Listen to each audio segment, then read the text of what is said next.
Everyone feared the warrior queens, except this human. The battlefield was silent when the human walked in.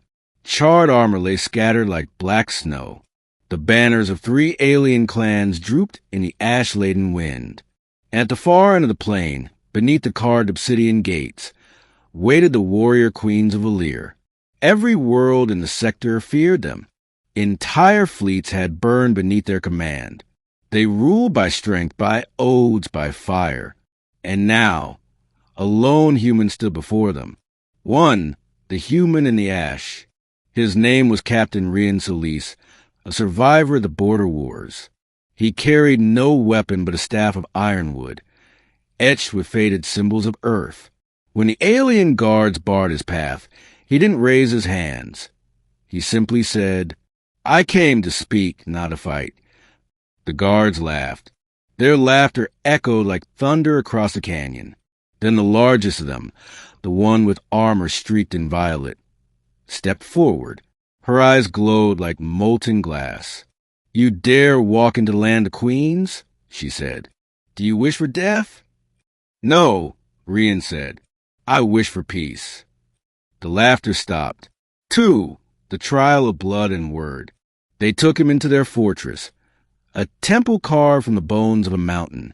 Firelight danced across murals of past wars. At the center sat Queen Sathra, first among equals, her voice sharp as a blade. To her right stood Queen Vela, younger, eyes cold with suspicion. To her left, the elder Queen Iron, who had seen more winters than any living warrior.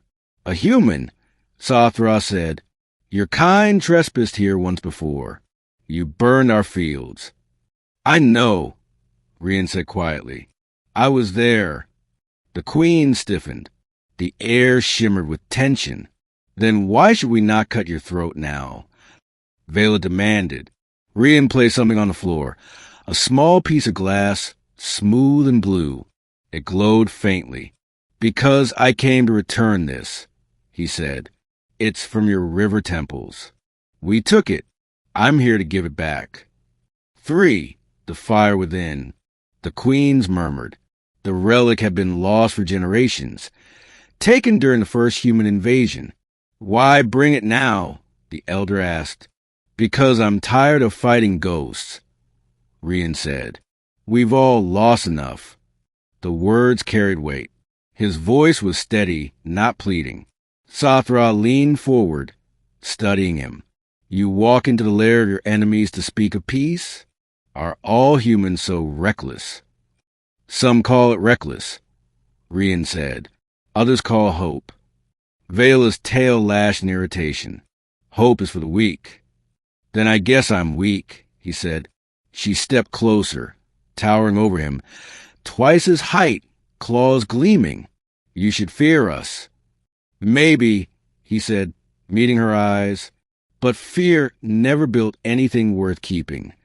For the dual proof, among the Valyrians, courage was proven through the trial of the circle, a duel fought not to the death, but to the edge of endurance. Sathra rose.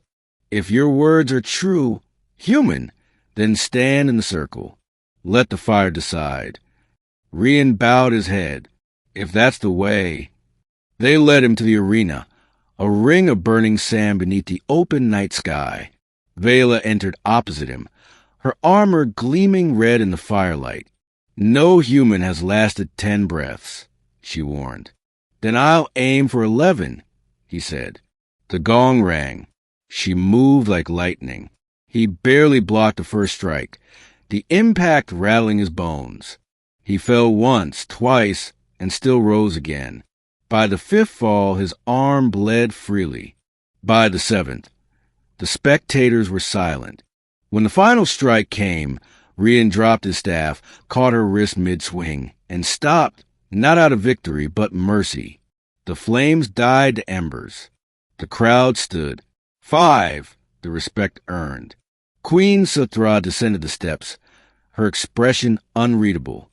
Vela was breathing hard, her armor cracked, her pride wounded. Yet her gaze had changed. "You do not fight like the others," Sathra said.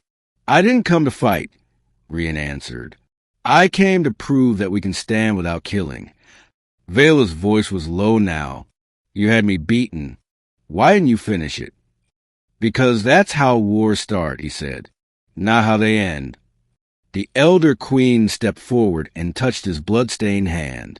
You speak with truth. The circle has judged. You are no coward. 6. The Pact of the Circle. That night, for the first time in centuries, the fires of the fortress burned blue, the color of truce. The queens decreed a new pact. No blade would rise between humans and Valyrians again.